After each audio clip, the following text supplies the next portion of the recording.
The memory of fire was a taste, a smell, a phantom heat that lived forever on the back of her neck.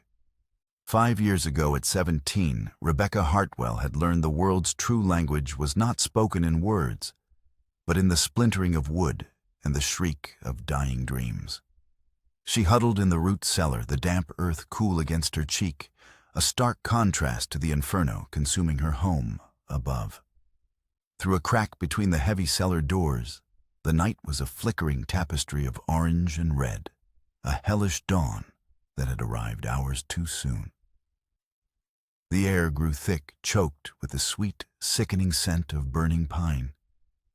And something else, something metallic and final that she would later know as blood. The war cries came first, guttural and alien, meant to strike terror.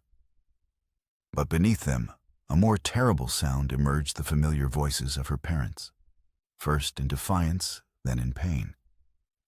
Rebecca clamped her hands over her ears, her knuckles white, her teeth grinding until her jaw ached. It was a useless gesture. The sounds bored into her skull, carving themselves into the soft tissue of her memory. She squeezed her eyes shut, but the light of the flames burned through her eyelids, painting the darkness red. A new sound cut through the chaos, her mother's voice, not a scream of pain, but a sharp guttural cry of violation. Rebecca forced her eyes open, pressing her face against the rough-hewn wood of the cellar door. The crack afforded her a slivered, disjointed view of the yard. She saw her mother on the ground, her father's still form a dark shape nearby. A man stood over her mother, his face a maddening blur of shadow and firelight. He was not a warrior. He wore the dark trousers and boots of a settler. But it was not his clothes that seared themselves into Rebecca's mind. It was his belt. Even in the chaotic light, it was unmistakable. The leather was thick and dark, but the buckle was a star of polished silver, and flanking it were intricate silver inlays that caught the firelight like captive lightning. His hand, gloved and cruel, reached down and tore something from her mother's neck. A flash of silver against the night. The locket. Her mother's silver locket, passed down from a grandmother. Rebecca had never met its surface worn smooth by the loving touch of generations. The man straightened up the locket, disappearing into his fist. He said something to another shadowed figure, his voice a low growl lost to the roar of the fire. Then came the final, terrible silence, a quiet so profound it was louder than all the screams that had come before. Rebecca did not move. She remained pressed against the door, a statue of terror, long after the thud of retreating horses faded into the night. She stayed there as the flames ate through the floorboards above her, showering sparks into the darkness of her sanctuary. She stayed there until the dawn broke, pale and indifferent, over a smoldering graveyard of all she had ever loved. When she finally pushed open the charred doors and climbed into the gray, ash-covered world, she was no longer Rebecca Hartwell, the girl who loved wildflowers and her father's stories. That girl had burned with the house. The creature that emerged was someone else, something harder, forged in the cellar's dark earth and tempered in the fires of loss. She was a vessel of memory, and on that memory she built a singular, cold purpose: to find the man with the silver-inlaid belt and reclaim the last piece of her mother's heart.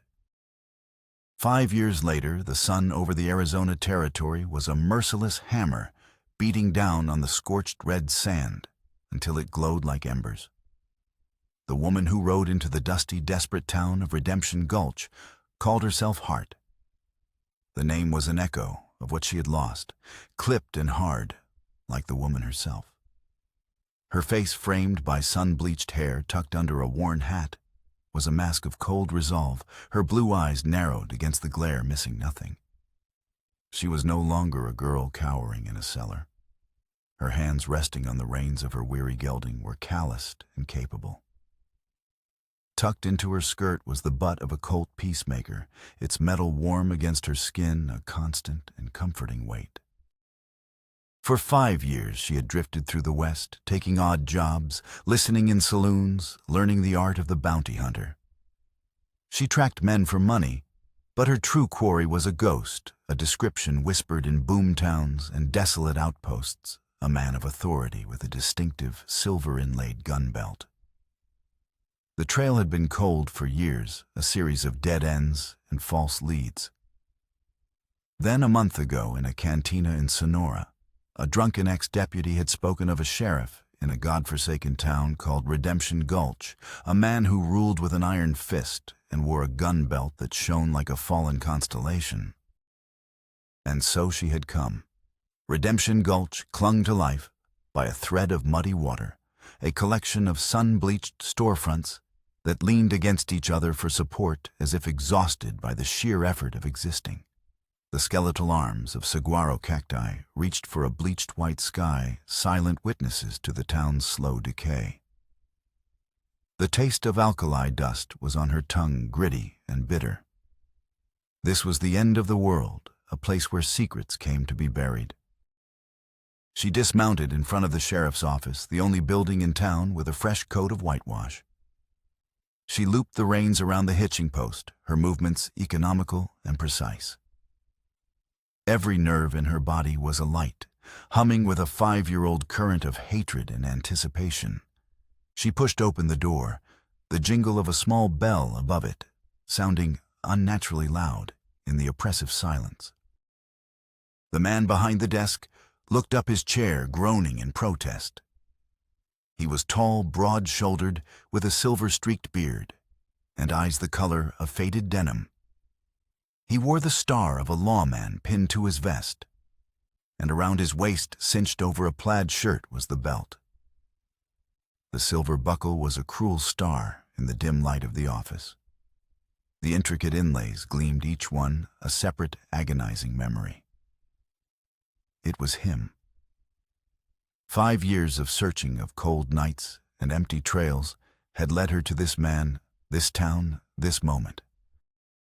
New in town, stranger Sheriff Edward Caldwell's voice was a folksy drawl, a layer of honey over what Rebecca knew must be poison.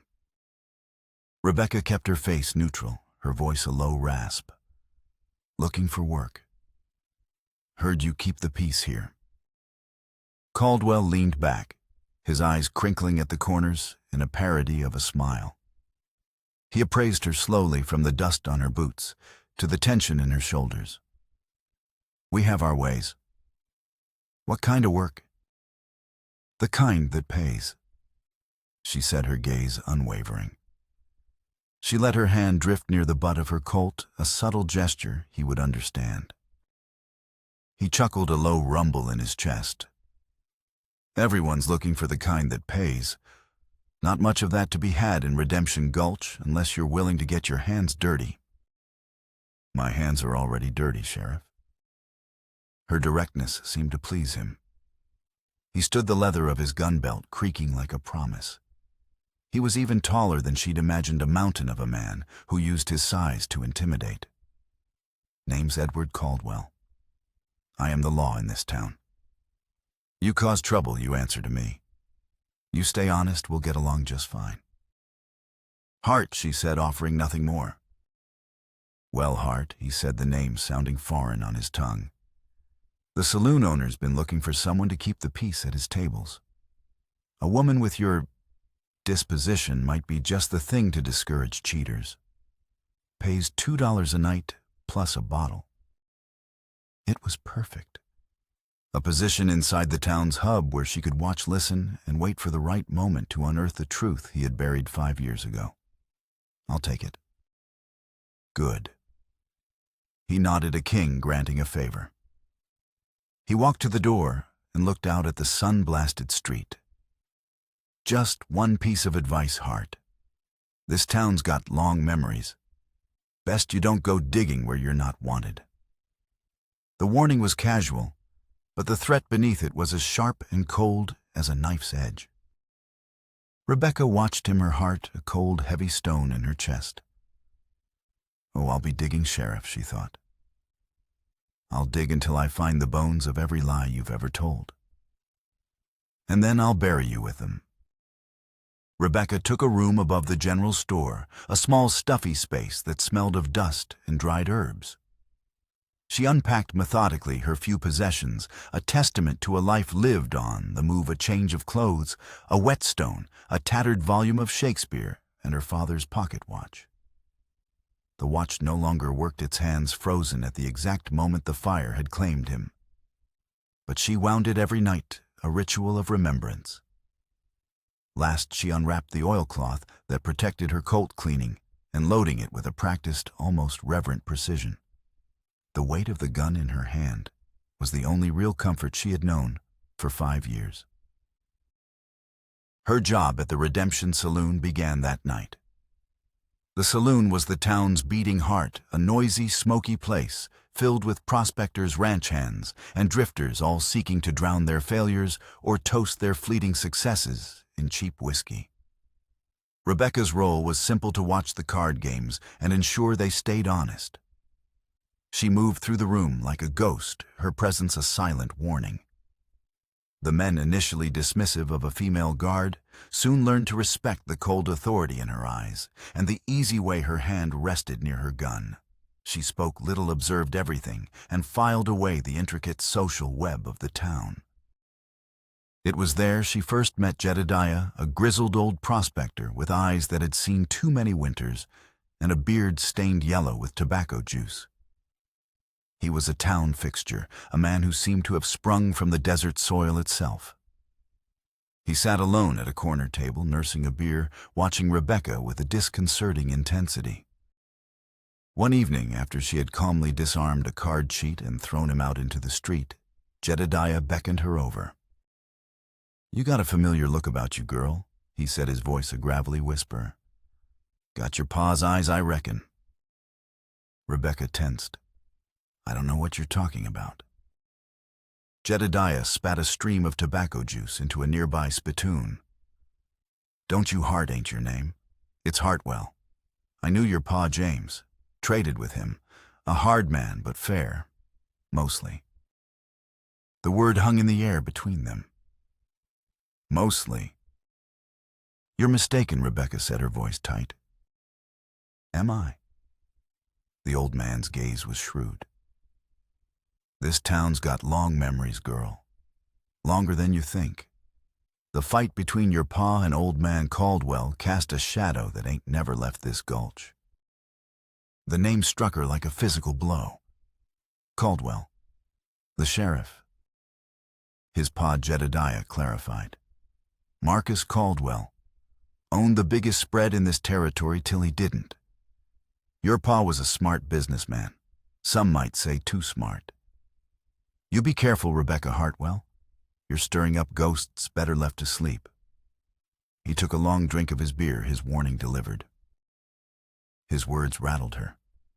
A feud. It wasn't just about land and water rights. It was personal. Deeper. It was a new thread, and she pulled at it relentlessly. The next day, she made her way to the town records office, a dusty, forgotten room at the back of the assay building. Under the guise of researching a non-existent mining claim, she spent hours poring over old ledgers and newspapers. And there it was, a faded clipping from the Arizona Territorial Times, dated 6 years prior. The headline read, "Local Rancher Ruined in Land Dispute." The article detailed how Marcus Caldwell had been forced to sell his vast property to an East Coast consortium represented by a James Hartwell, following a series of aggressive and legally complex business dealings. A follow-up article a month later was shorter, starker: Marcus Caldwell found dead by suicide. Rebecca stared at the brittle paper, the pieces of the puzzle rearranging themselves in her mind. This wasn't just a crime of opportunity. It was a vendetta. Edward Caldwell hadn't simply wanted her family's land. He had wanted to destroy her father to reclaim a twisted sense of honor for his own ruined family. The Apache raid was the perfect cover, a brutal act of frontier violence that no one would question, especially when the local lawman Caldwell himself was the one telling the story. The knowledge settled in her stomach like a shard of ice. Her simple, righteous quest for vengeance against a faceless monster had just become a confrontation with a man whose hatred was as deep and personal as her own. She left the records office, the afternoon sun feeling cold on her skin. She saw Sheriff Caldwell across the street laughing with the blacksmith. He looked up and his eyes met hers. For a fleeting second, the folksy mask slipped, and she saw it a flicker of the same cold, patient hatred she felt in her own heart. He knew. Somehow, he knew who she was. The game had changed. They were no longer just hunter and prey. They were two ghosts from the same fire destined to collide. Rebecca knew she couldn't face Caldwell alone. Jedediah's warning had been clear. The sheriff's roots in Redemption Gulch ran deep. To challenge him was to challenge the town itself. She needed an ally, someone who lived outside the town's web of fear and complicity. Her search led her away from the dusty streets and into the high chaparral, the rugged country that bled into Apache territory. Rumors in the saloon spoke of a man who lived between worlds, a former Army scout of Apache descent named Elias, who trusted neither the settlers nor his own scattered people, only the harsh truths of the desert. She found him not through a deliberate search, but by what felt like fate. While tracking a small stream deep into the canyons, she sensed she was being watched. The feeling was a familiar prickle on her skin, honed by years of cautious survival. She stopped pretending to adjust her horse's saddle, her eyes scanning the red rock formations that rose around her like ancient, silent gods. There, perched on a ledge high above, was a silhouette, a man still as the stone he stood upon. She didn't draw her weapon. Instead, she called out, her voice steady. "You can save yourself the trouble of sneaking. Show yourself." The figure disappeared from the ledge. For a long moment, there was only the sound of the wind sighing through the scrub brush. Then he was there, stepping from behind a cluster of boulders not 20 yards away. He had moved with a silence that was both unnerving and impressive. He was tall and lean, his face a roadmap of hard-won experience, his dark eyes holding the stillness of a deep canyon. He wore settler's clothes, denim trousers, and a worn linen shirt, but he moved with a grace that spoke of a different heritage. "You are a long way from your town heart," he said. His English was fluent but economical, each word chosen with precision. He knew her saloon name. "I was looking for you, Elias," she replied, deciding directness was the only path. A flicker of surprise crossed his face. "Few people look for me. Fewer still find me. Jedediah told me you were a scout for the cavalry, that you know this land better than any man alive. He also said you were there 5 years ago near the Hartwell homestead." His expression became guarded, a shudder falling over his eyes. "The past is a graveyard. It is not wise to dig up the dead." "The dead are already up and walking," Rebecca countered. "They walk in the boots of Sheriff Caldwell. I need to know what you saw that night." Elias studied her, his gaze intense, as if he were reading the very history of her soul. "I see your father in you," he said finally, his voice softer. He had the same fire in his eyes, a fire that can forge steel or burn a house to the ground. He paused. "I knew James Hartwell. He was one of the few white men who treated my people with honor. He traded fairly.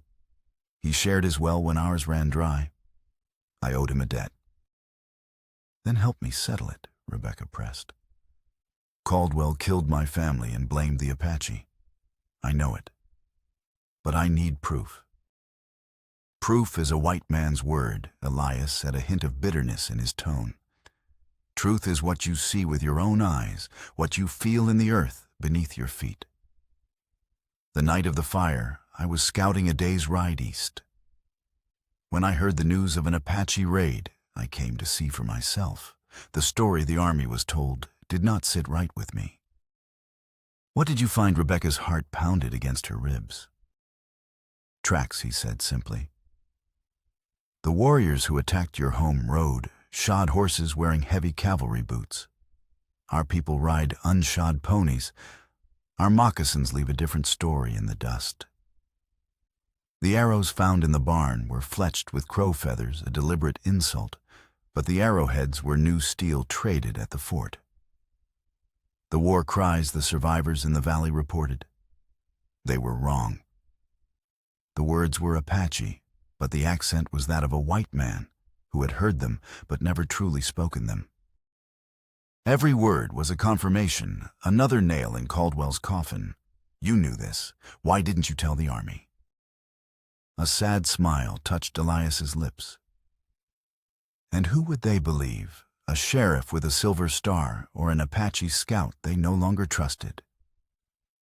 They saw what they wanted to see.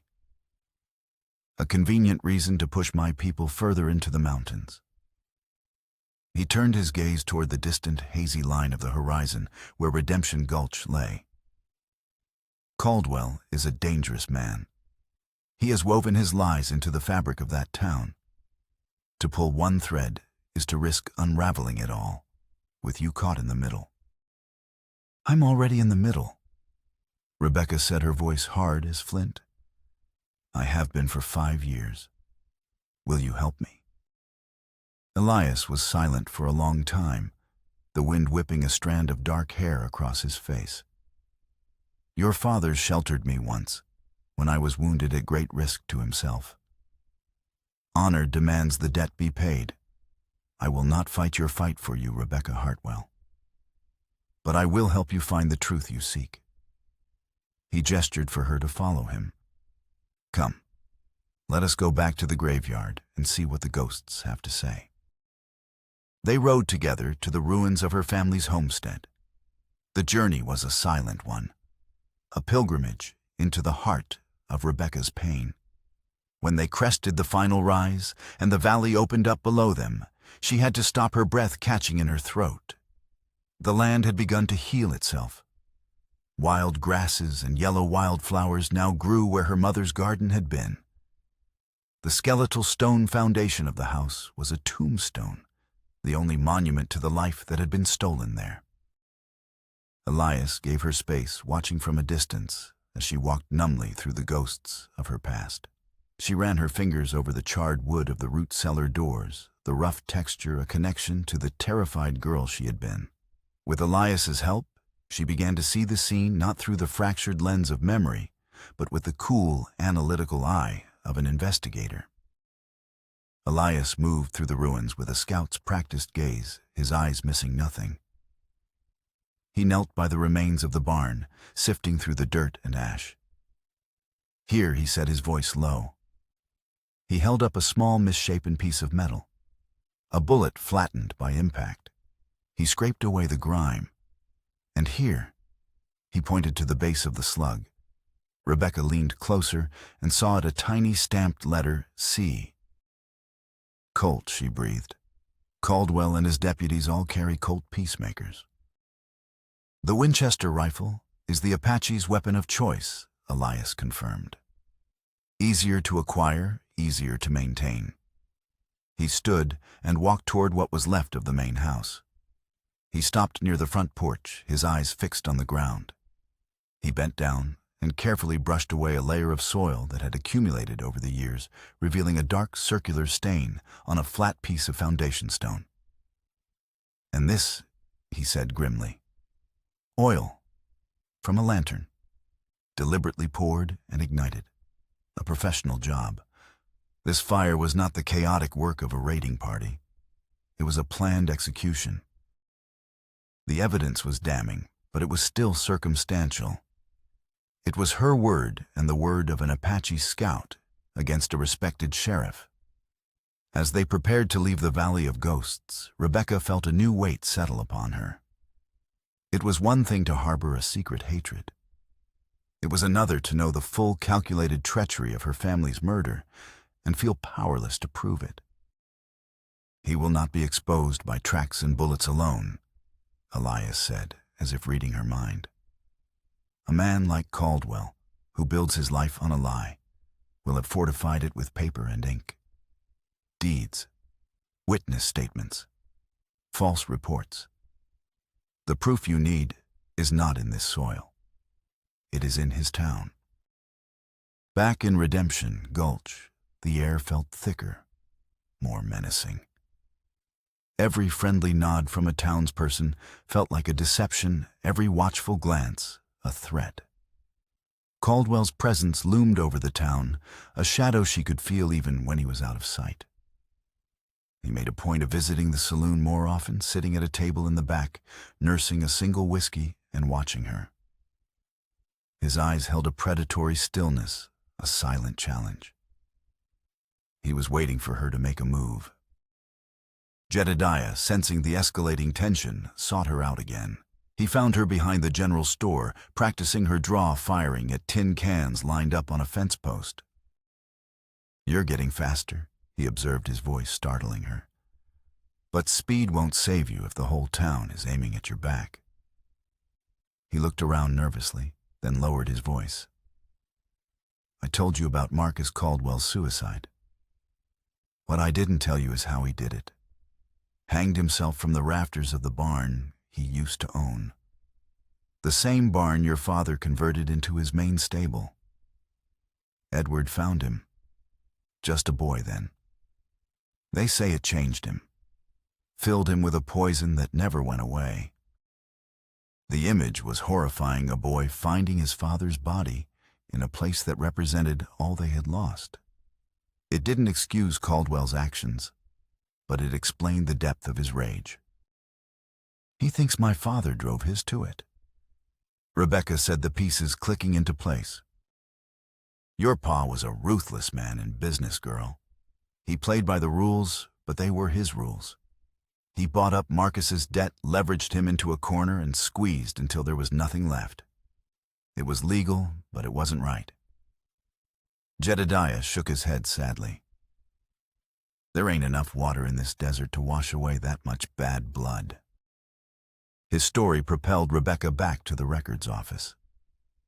She knew what she was looking for now. Not a deed, not a land claim, but correspondence. She spent a full day searching through neglected boxes of archival documents, her fingers coated in a thick layer of dust. Finally, tucked inside a ledger of water rights disputes, she found a small packet of letters tied with a faded ribbon. They were from Marcus Caldwell to James Hartwell. The first letters were formal, businesslike. But as the weeks went on, their tone grew more desperate. The final letter was written on cheap, thin paper, the handwriting shaky, full of blots and crossed-out words. James. It began the formality gone replaced by a raw plea. "You have taken everything. The land, the cattle, my family's name. I am a ruined man. I beg you, for the sake of my wife and my boy Edward, show some mercy. Allow me to keep the small parcel by the creek. It is all I have left to give them. I appeal to you not as a competitor, but as a man, a father. Do not do to my son what has been done to me." Beneath the desperate plea, her father's reply was scrawled in his familiar, decisive hand. It was a single chilling sentence. "Business is business, Marcus. The terms are final." Rebecca sank onto a dusty stool, the letter trembling in her hand. This was the truth she had been seeking, but it was a truth that cut both ways. Her father, the man she had idolized, the victim she had sworn to avenge, was not the saint of her memory. He had been a man of ambition and cold, unyielding pride. He had crushed another family to build his own, and in doing so, he had planted the seeds of his own destruction. Her quest was no longer a simple black and white story of good versus evil. It was a tangled, tragic history of two families locked in a cycle of greed and revenge. She was not just the daughter of a victim. She was the daughter of an oppressor. The revelation did not diminish Caldwell's guilt, but it coated her own righteous fury in a layer of damning gray.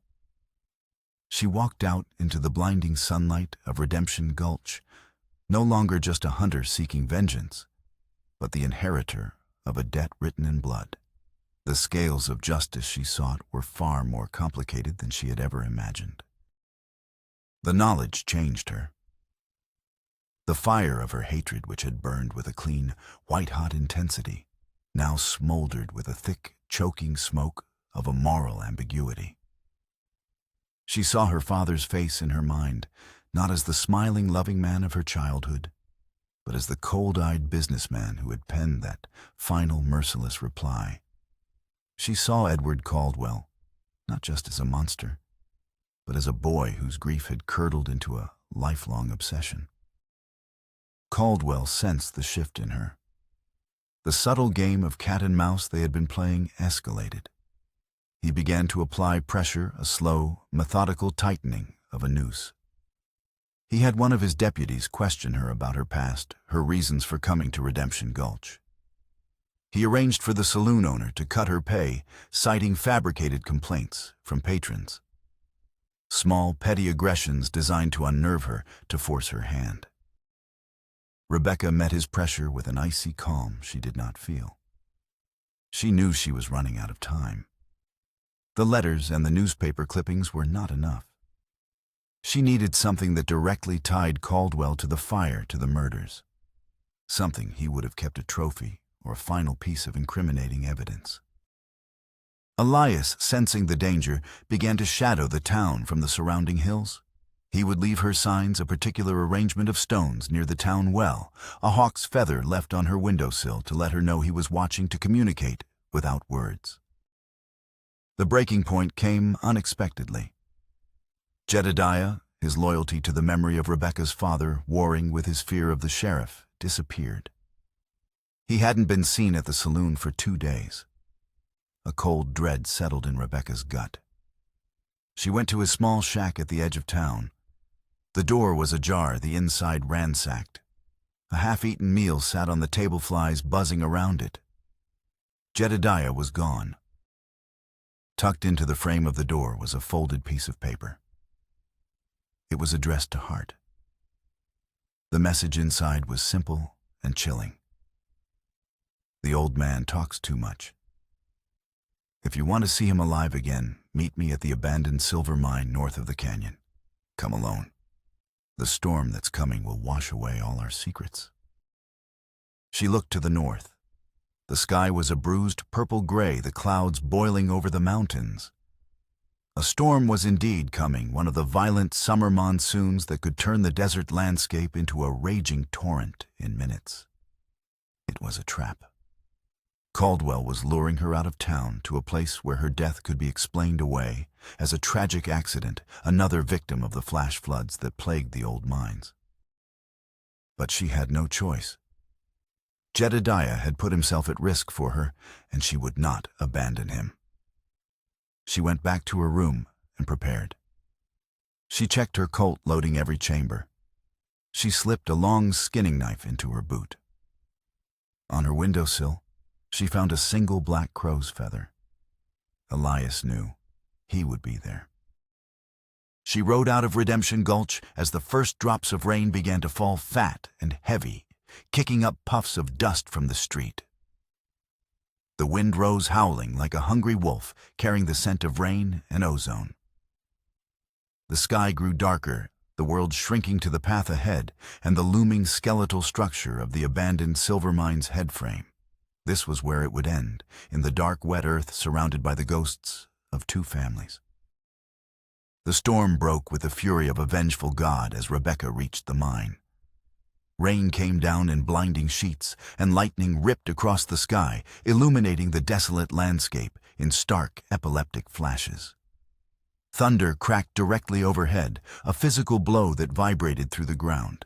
She tethered her horse in a small, sheltered ravine and made her way to the mine entrance, a dark maw in the side of the hill. Inside, the air was cool and damp, smelling of wet rock and decay. Water dripped from the ceiling, echoing in the oppressive darkness. She lit the small lantern she had brought, its flickering light casting long, dancing shadows down the main tunnel. The mine was a labyrinth of intersecting shafts and collapsing corridors held together by rotting wooden beams. Caldwell. She shouted, her voice swallowed by the vast emptiness and the roar of the storm outside.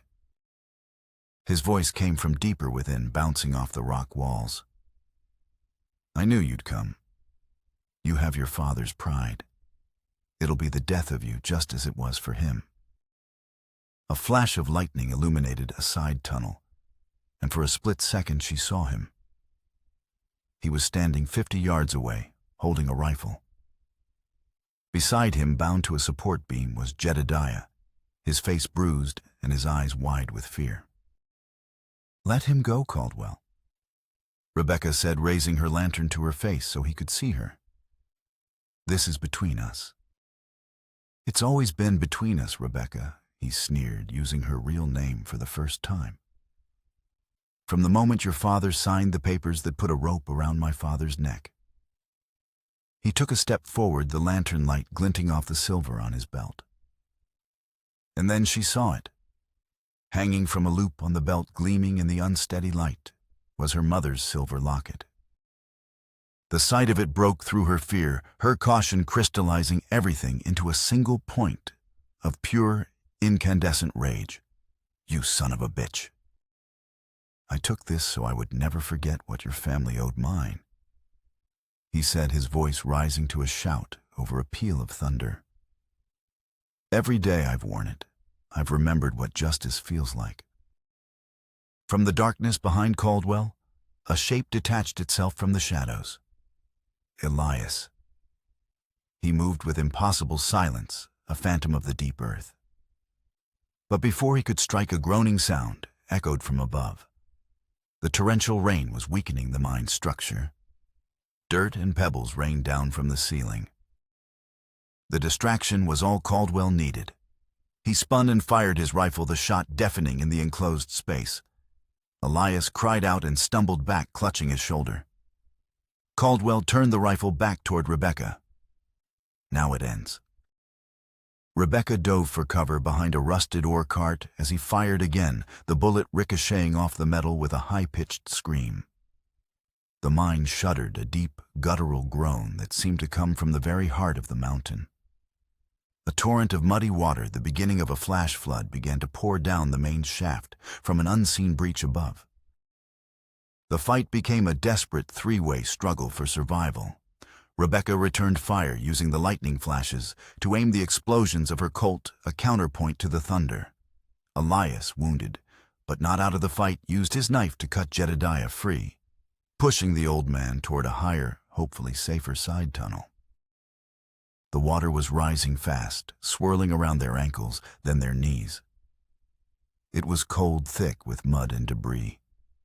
A massive support beam weakened by the water cracked and fell, blocking the main entrance and trapping them inside.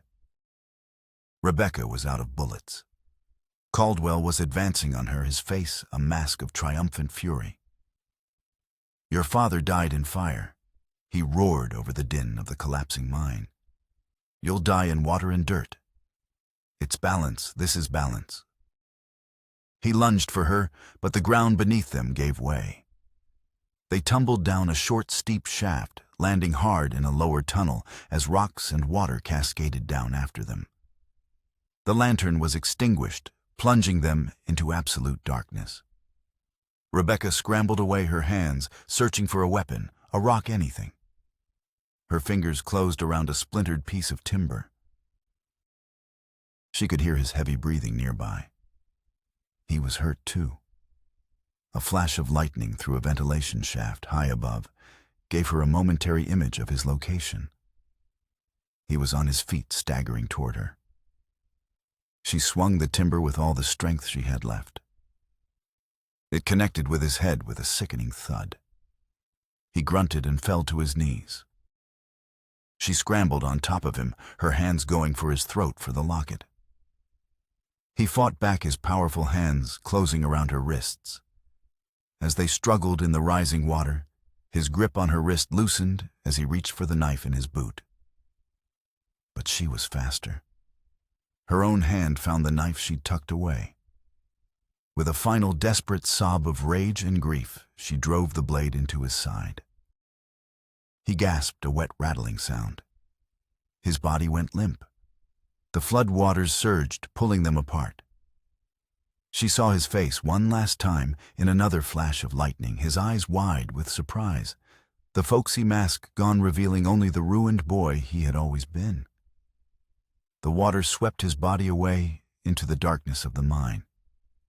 Rebecca's hand was still clenched, and in it, ripped free in their final struggle, was the silver locket, cold, smooth, and finally hers. The mine was coming down around her, but a hand grabbed her arm, pulling her up. It was Elias, his face grim, his arm bleeding freely. "This way, there is an air shaft." He half-dragged, half-carried her through the churning water and collapsing tunnels, following a faint draft of air. They found Jedediah huddled by the shaft, a narrow opening that led to the surface. Together, the three of them clawed their way up the muddy, crumbling passage, emerging into the clean, rain-washed world, just as the entire hillside behind them slid down with a deafening roar, burying the mine and its secrets forever. They lay on the wet ground, gasping for breath, and the rain plastering their hair to their faces. The storm had passed its peak, the thunder now a distant rumble. Jedediah was shaken, but unharmed. Elias's wound was deep, but not life-threatening. Rebecca pushed herself to a sitting position, her body a single throbbing ache. She opened her clenched fist. The silver locket lay in her palm, its surface now grimy with mud and blood. She had what she came for. But the triumph she had expected to feel was absent, replaced by a profound and hollow emptiness. In the quiet aftermath of the storm, as a weak sun broke through the clouds, Elias used a strip of his shirt to bandage his own wound. Jedediah, recovering from his ordeal, sat staring into the distance, a man who had looked into the abyss and somehow returned. Rebecca cleaned the locket with rainwater, her movements slow and deliberate, until the silver shone with a pale, mournful light. She had to know the full truth. In the days that followed, while they took shelter in Elias's remote canyon camp, she and Elias returned to Redemption Gulch under the cover of darkness. With Sheriff Caldwell officially missing and presumed dead in the mine collapse, the town was in a state of confusion. They searched his office, and in a locked drawer beneath a false bottom, they found it all: the forged deed to her family's land, a signed confession from a local cattle rustler, long since hanged, taking responsibility for the Apache raid, and a journal. The journal detailed Caldwell's long, patient obsession, his meticulous planning, and his utter conviction that his actions were a righteous rebalancing of the scales. It was the cold, hard proof she needed to clear not only the Apache's name, but the stain from her own. They took the journal and the documents to the nearest army fort. The captain, a weary but honorable man, listened to their story, his skepticism slowly giving way to belief as he examined the evidence. A formal inquiry was launched. The truth, buried for 5 years, finally saw the light of day. Weeks later, with her family's name officially cleared and the legal title to her land restored, Rebecca stood with Elias on the rise overlooking the valley. The guilt she felt over her father's actions was a heavy cloak, but Elias helped her bear it. The sins of the father are not the sins of the child, he said, his quiet voice a balm on her wounded spirit. His path was one of taking. Yours can be one of giving back. Justice isn't about balancing the scales of the past. It's about building a better future. His words resonated with a truth deeper than vengeance. She looked out at the valley, not as a graveyard, but as a place of possibility. She would not rebuild the old homestead. The ghosts there were too loud. Instead, she sold a portion of the land, using the money to establish something new. On the parcel by the creek, the very land Marcus Caldwell had begged her father, for she and Elias, with help from a grateful Jedediah, began to build a sanctuary. It was not a ranch or a farm in the traditional sense, but a neutral territory, a trading post and way station for displaced Apache families and struggling settlers alike. A place built on the principle of mutual respect her father had failed to uphold. It was an act of atonement and an act of hope. Months turned into a year. The sanctuary grew a small, fragile testament to the idea that a different kind of life was possible on the frontier. It was a place between worlds, a home for people who, like Rebecca and Elias, no longer fit neatly into the old ones. One cool autumn evening, Rebecca walked to the small cemetery she had established on a hill overlooking the valley. Two simple wooden crosses marked the graves of her parents. The anger she had once felt was gone, replaced by a quiet, complex sorrow. She was no longer the vengeful girl who had hidden in the cellar, nor the hardened bounty hunter who had arrived seeking blood. She was a woman who had seen the darkness in her own family's legacy and had chosen to build a life of light. She reached into her pocket and took out the silver locket. For a year she had carried it, a constant reminder of all that had been lost and all that had been found. Now, with a sense of finality, she hung it on the weathered arm of her mother's cross, letting it rest against the wood. She was letting go not of the memory, but of the pain. She turned and walked back toward the sanctuary, where a lamp had been lit in the main house, a warm golden beacon in the twilight. Elias was there waiting for her on the porch, his silhouette a welcome and familiar sight. She had found her peace not in the cold satisfaction of revenge, but in the quiet, steady work of forgiveness and in the enduring promise of a new shared future.